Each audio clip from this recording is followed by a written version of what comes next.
Olá, você que acompanha o canal de O Tempo, nós separamos para você os principais destaques do Tempo News desta semana. Então vamos acompanhar juntos os melhores momentos. O presidente Lula, ele conversou por telefone durante cerca de 50 minutos com o presidente dos Estados Unidos, Donald Trump, hoje. Esta foi a quinta conversa entre os dois líderes desde setembro do ano passado. Um dos principais temas em pauta foi a criação por Trump de um Conselho de Paz para discutir a questão da faixa de Gaza e o conflito também entre Israel e Hamas. Lula foi um dos convidados para integrar esse grupo, mas ele ainda não decidiu se vai aceitar o convite. O presidente ele fez um post onde detalhou essa conversa com o líder americano. Vamos ver ali o que ele disse, né? Ele publicou, portanto, olha só, conversei hoje ao telefone com o presidente dos Estados Unidos, Donald Trump, abordamos temas relacionados à relação bilateral e à agenda global. Trocamos informações sobre indicadores econômicos dos dois países que apontam boas perspectivas para as duas economias. O presidente Trump afirmou que o crescimento econômico dos Estados Unidos e do Brasil é positivo para a região como um todo. Saudamos o bom relacionamento construído nos últimos meses, que resultou no levantamento da parte significativa das tarifas aplicadas a produtos brasileiros. Portanto, foi o que disse ali nessa primeira parte, porque segue ali o post dele, né? Ele falou o seguinte: reiterei a proposta encaminhada ao Departamento de Estado em dezembro de fortalecimento da cooperação no combate ao crime organizado. Manifestei interesse em estreitar a parceria na repressão à lavagem de dinheiro e ao tráfico de armas, bem como congelamento de ativos, grupos criminosos e no intercâmbio de dados sobre transações financeiras, proposta que foi bem recebida pelo presidente norte-americano. Sobre o Conselho de Paz, propus que o órgão apresentado pelos Estados Unidos se limite à questão de Gaza e preveja assento para a Palestina. Nesse contexto, reiterei a importância de uma reforma abrangente das organizações das Nações Unidas, que inclua a ampliação dos membros permanentes do Conselho de Segurança. Portanto, acrescentou ali um pouco mais Lula sobre essa troca, essa conversa por telefone.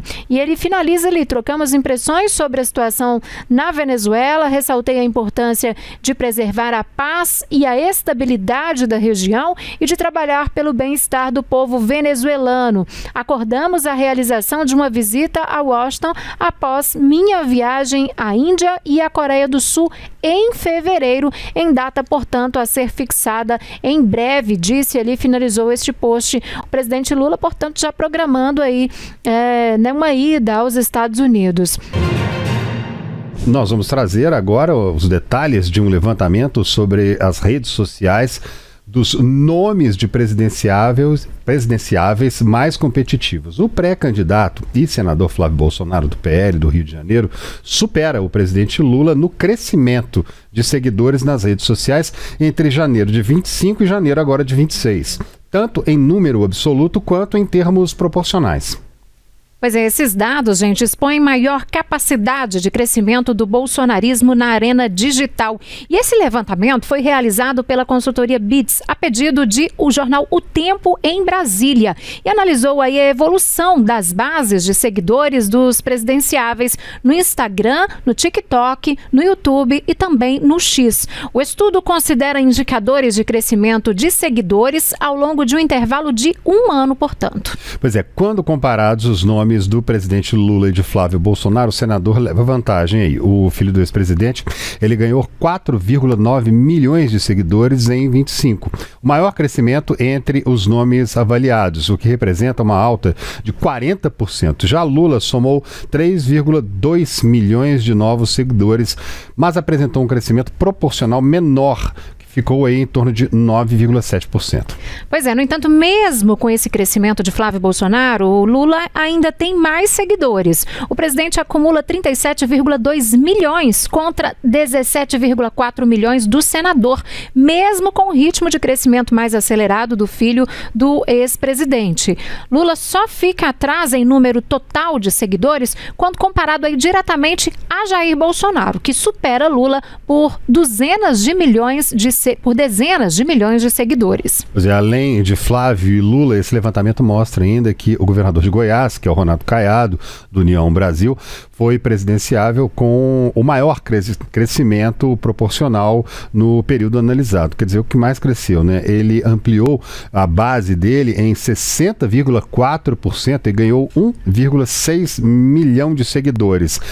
Pois é, e na sequência, André, aparece o governador do Paraná, que é o Ratinho Júnior do PSD, né, com um crescimento proporcional semelhante ali ao de Caiado, 60,2%, e ganhou aí 970, com ganho, né, de 970 mil seguidores. Já o governador de Minas Gerais, o Romeu Zema do Partido Novo, ganhou 905 mil seguidores, o que equivale aí a 30%, portanto, 30,9%, né, e ele ocupa a 4ª posição nesse ranking proporcional. Olha só, a gente tem na tela ali, inclusive, os números absolutos, né? Quem ganhou mais seguidores no total? Flávio Bolsonaro, portanto, foi o que mais ganhou seguidores, com um crescimento ali de 40%. Ele que tem 4.988.867 seguidores. E na sequência vem Lula, que teve um crescimento de 9,7%, tem 3.283.528 seguidores. Depois Ronaldo Caiado, que teve um crescimento de 60,4%, ele tem 1.696.143 seguidores. E Tarcísio de Freitas, que teve um crescimento de 19,1%, tem 1.756.166 seguidores. Já o Ratinho Júnior aparece ali com um crescimento de 60,2%. Ele tem seguidores 970.420, Romeu Zema de Minas Gerais, crescimento de 30,9%, tem 905.915 seguidores, e Eduardo Leite, com crescimento de 8,4%, tem 201.079 seguidores. E ali do outro lado, a gente separou o crescimento em percentual, né? Quem que cresceu mais proporcionalmente. Portanto, aparece ali, né? Tá na ordem que a gente colocou, deixamos ali. Ronaldo Caiado, 60,4% de crescimento. Ratinho Júnior, 60,2%. Flávio Bolsonaro, 40%. Romeu Zema, 30,9%. Tarcísio de Freitas, 19,1%. Lula, 9,7%. E Eduardo Leite, portanto, com 8,4% pontos percentuais de crescimento, André. É isso aí. E para nos ajudar a entender esses números, né, nós convidamos para conversar aqui com a gente o diretor técnico da BITS, responsável pela pesquisa, é o André Heller, meu xará. André, muito bem-vindo, obrigado por aceitar aqui o nosso convite para contar para a gente os detalhes da pesquisa. Obrigado, viu? É isso aí, olha, gente, então, esse estudo analisou, né, apenas... Acho que agora ele está ouvindo a gente, Será sim. que ele está ouvindo agora? Sim. Oi, André, boa noite, você nos ouve agora? Estou ouvindo. Tá ótimo. A gente quer começar aqui, né, em primeiro lugar, te dando boa noite, e perguntar se esse estudo analisou apenas os números de seguidores ou também levou em conta métricas de engajamento, como curtidas, comentários e compartilhamentos. A gente, nesse estudo específico, a gente está considerando só os seguidores, mas a gente já vem acompanhando há muito tempo também as métricas de engajamento. E na prática, os candidatos que crescem mais, em geral, também são os que vêm tendo dados melhores, mais consistentes. E a gente também verifica que, ao longo do processo eleitoral, especialmente no ano eleitoral, quem cresce, ganha mais seguidores, em geral, tem um aumento do número de votos. A gente não consegue, evidentemente, cravar que quem tem mais seguidores vai ganhar a eleição, né? Até porque tem um arrasto muito grande, que às vezes alguém que você seguiu em outra eleição, alguém que você gostava e agora não quer dizer que você vai votar nessa pessoa, mas os crescimentos são muito relevantes, tanto o crescimento de engajamento quanto o crescimento do número de seguidores, em geral indicam que as pessoas estão prestando mais atenção naquele candidato e cogitando votar nele. O presidente Lula fez um discurso duríssimo hoje na abertura do Fórum Econômico Internacional no Panamá. Ele usou o palco para criticar o que chamou de intervenções militares ilegais na América Latina, uma referência clara à ação dos Estados Unidos que resultou na prisão e extradição do ditador venezuelano Nicolás Maduro. André Lula disse que a região está dividida e fraca. Ele bateu forte na CELAC, dizendo que o grupo não teve coragem de emitir uma única nota contra a ação americana e sobrou até para o Donald Trump. O presidente brasileiro ironizou o que está sendo chamado de doutrina Monroe, essa nova política agressiva de Trump, de tratar a América Latina como o quintal dos Estados Unidos. Lula defendeu a integração dos países para o fortalecimento da região. A América Latina e o Caribe são únicos. Cabe a nós assumir que a integração possível é a que estará calçada na pluralidade de opções. Guiado pelo pragmatismo, podemos superar divergências ideológicas e construir parcerias sólidas e positivas dentro e fora da região. Essa é a única doutrina que nos convém. Seguir divididos nos torna todos mais frágeis. Outro ponto nevrálgico aí foi o Canal do Panamá, com Trump ameaçando retomar o controle da via para barrar o comércio chinês. O Lula defendeu a neutralidade absoluta do canal. Ele afirmou que dividir o mundo em zonas de influência é um retrocesso histórico e que a força bruta não vai resolver as mazelas do hemisfério. O clima ficou pesado e muito pesado, porque o evento estava cheio de líderes de direita aliados a Trump. A história mostra que o uso da força jamais pavimentará o caminho para superar as mazelas que afligem esse hemisfério que é de todos nós. A divisão do mundo em zonas de influência e investidas neocoloniais por recursos estratégicos constitui gestos anacrônicos e retrocessos históricos.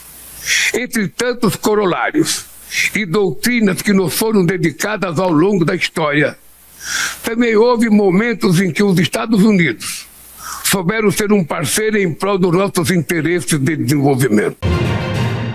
E a CPMI do INSS vai ouvir depoimento de Daniel Vorcar, o dono do Banco Master. O depoimento está marcado para o dia 5 de fevereiro. A informação foi divulgada hoje pelo presidente da CPMI, o senador mineiro Carlos Viana, do Podemos. Ele fez um post, primeiramente, em uma rede social sobre este assunto. Vamos ver o que ele postou mais cedo. Olha só, ele disse que comunicamos ao Brasil que Daniel Vorcar e Luiz Félix Cardamone e Neto foram convocados para comparecer nesta quinta, dia 5 de fevereiro, perante a CPMI do INSS. Em relação a Maurício Camisotti, a comissão atua para reverter o habeas corpus, que de forma provisória garante o não comparecimento à CPMI.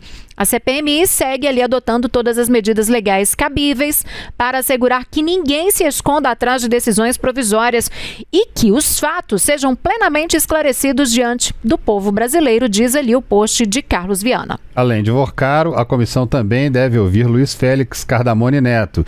Ele é ex-presidente do BMG. As presenças de Vorcaro e de Cardamone Neto são obrigatórias e os dois podem sofrer condução coercitiva se não comparecerem à audiência.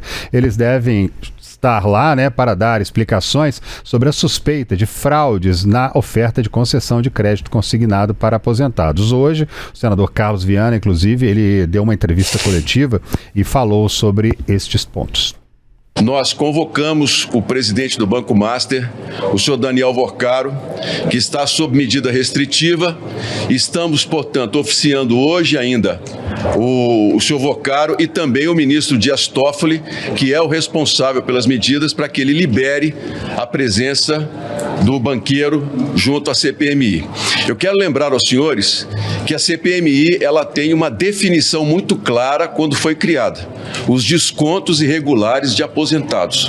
O que nos leva a trazer aqui o senhor Vorcaro são os 250 mil contratos de empréstimos consignados que o Banco Master tinha em carteira, foram suspensos pelo INSS por falta de comprovação de documentação que garantisse, de fato, a efetividade e a anuência dos aposentados.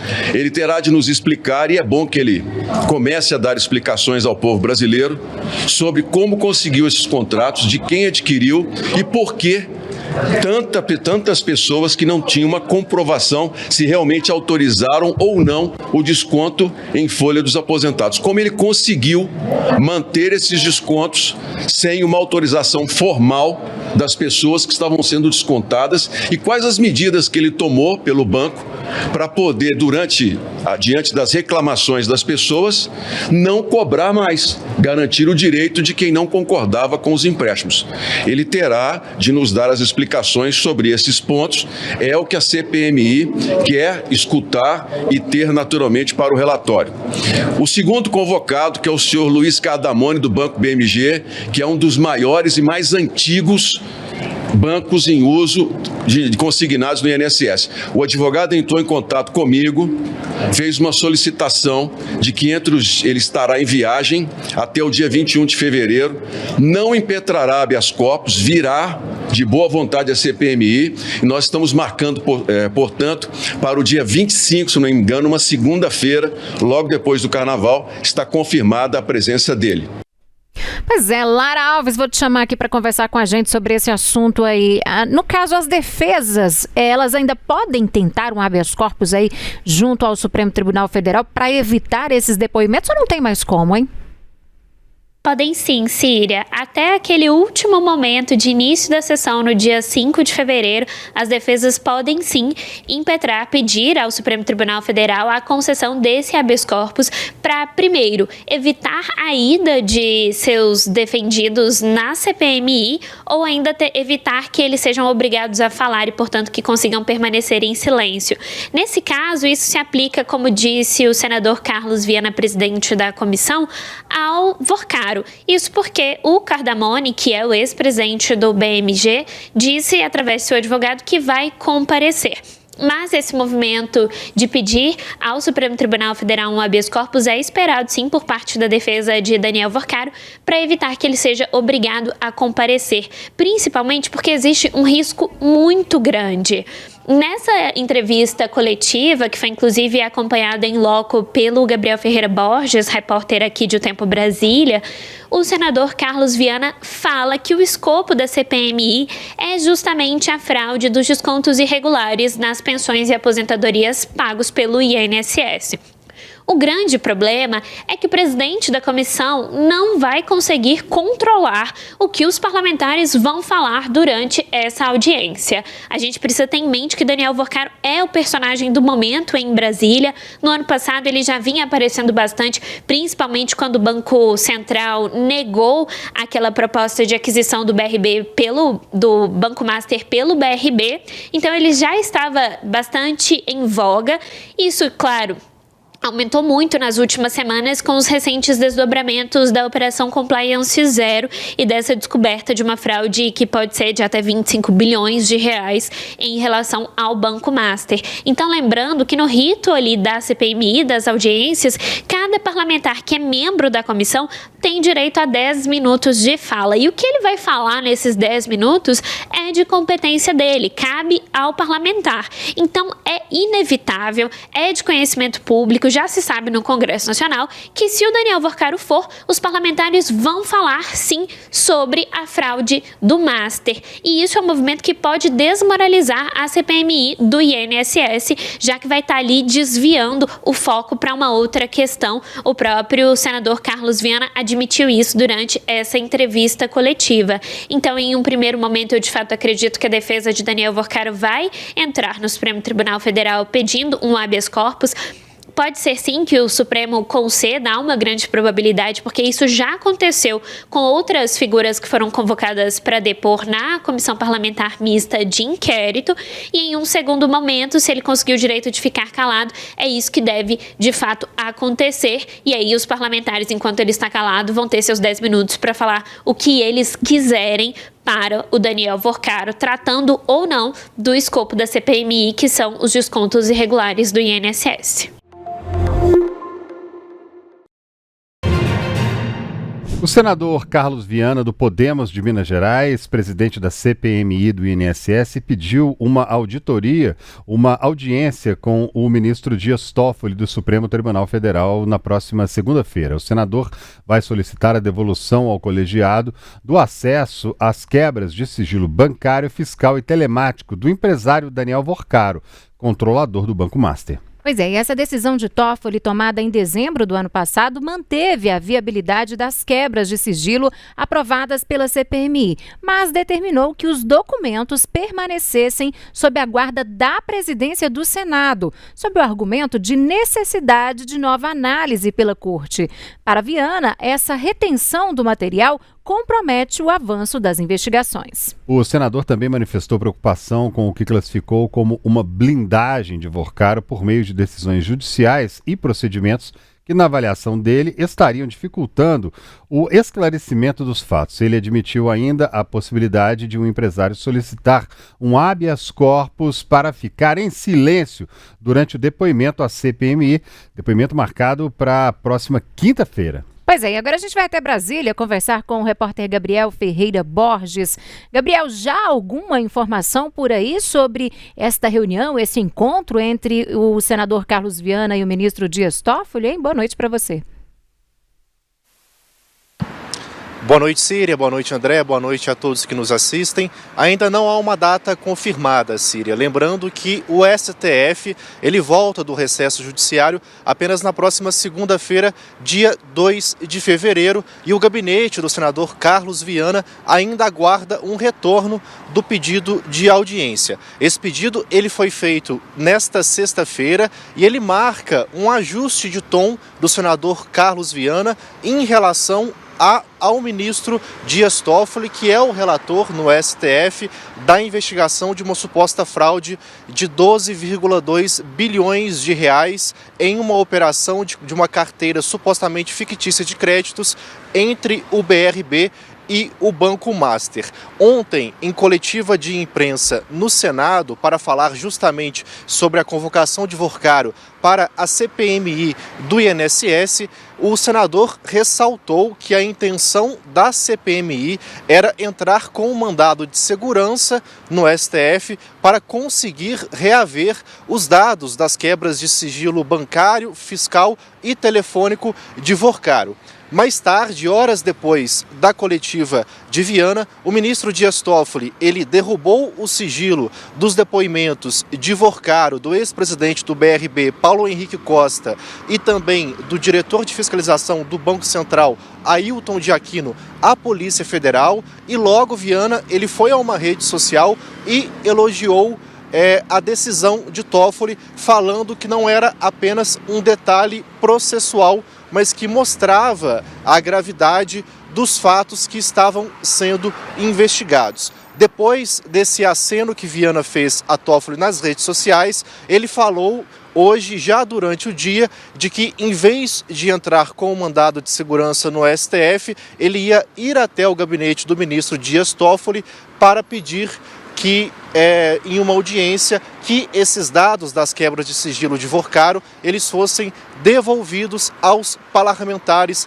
da CPMI do INSS. Como vocês falaram, esses dados eles estão sob a custódia do presidente do Senado, Davi Alcolumbre, do União Brasil do Amapá, desde o dia 12 de dezembro. Em uma coletiva de imprensa ontem, Viana ele chegou a admitir que parlamentares da CPMI do INSS chegaram a ter acesso a esses dados na época, fizeram cópias, mas que a decisão de Toffoli proibia, inclusive, que essas cópias fossem utilizadas pelos integrantes da CPMI do INSS. E é importante ressaltar, já aqui na reta final da entrada, é que a convocação do Vorcaro para a CPMI do INSS nada tem a ver com a suposta fraude da operação construída entre o BRB e o Banco Master. A convocação de Vorcaro para a CPMI do INSS diz respeito aos empréstimos consignados que o Master fez com 250 mil aposentados sem a autorização deles. Inclusive, na coletiva de imprensa de ontem, o presidente da CPMI do INSS, ele chegou a afirmar que caso o depoimento de Vorcaro, previsto para a próxima quinta-feira, dia 5 de fevereiro, ele descambasse para o assunto da operação entre o Master e o BRB, a CPMI do INSS correria o risco de ficar desmoralizada. André. Muitíssimo obrigado, Gabriel Ferreira Borges, falando ao vivo com a gente aqui, direto de Brasília. E senadores da oposição apresentaram 2 requerimentos à CPI do crime organizado, que envolvem familiares de ministros do Supremo Tribunal Federal. Um dos pedidos solicita a quebra dos sigilos bancários e fiscal de Viviane Barsi de Moraes, que é esposa do ministro Alexandre de Moraes. O requerimento foi apresentado pelo senador Eduardo Girão, do Novo, e abrange o período de janeiro de 2024 a janeiro deste ano. Segundo o parlamentar, a medida tem o objetivo de apurar possíveis conflitos de interesse. A investigação envolve um contrato de 129 milhões de reais entre o Banco Master, que é investigado por fraudes contra o sistema financeiro, e o escritório de advocacia do qual Viviane Moraes faz parte. Em um outro requerimento, o senador Magno Malta, que é do PL, ele pediu a convocação de José Carlos Dias Toffoli, que é irmão do ministro Dias Toffoli, para prestar depoimento à CPI. Esse pedido menciona indícios da existência de jogos de azar em um resort no Paraná, empreendimento que seria ligado à família do ministro. Os requerimentos ainda vão ser analisados pela CPI do crime organizado.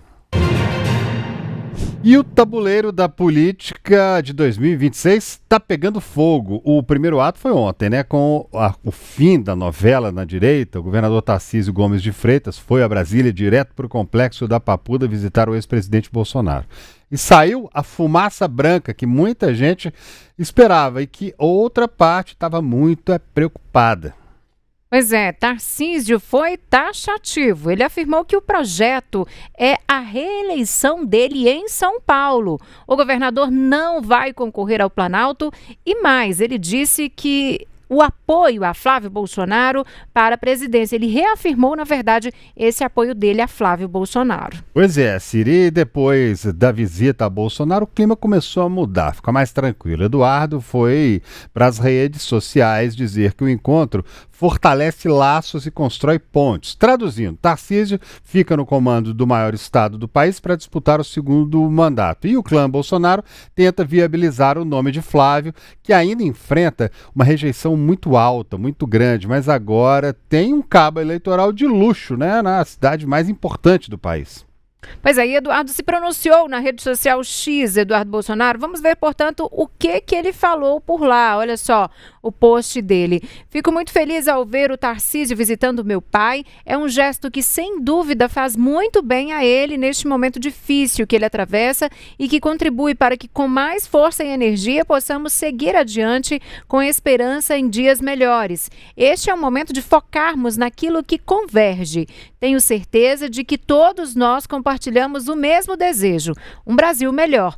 E esse caminho passa por São Paulo e por todos os brasileiros, inclusive aqueles que hoje estão fora do país. Por isso, fiquei especialmente satisfeito com a visita realizada hoje e ainda mais alegre ao ver o meu irmão, Carlos Bolsonaro, ao lado do governador.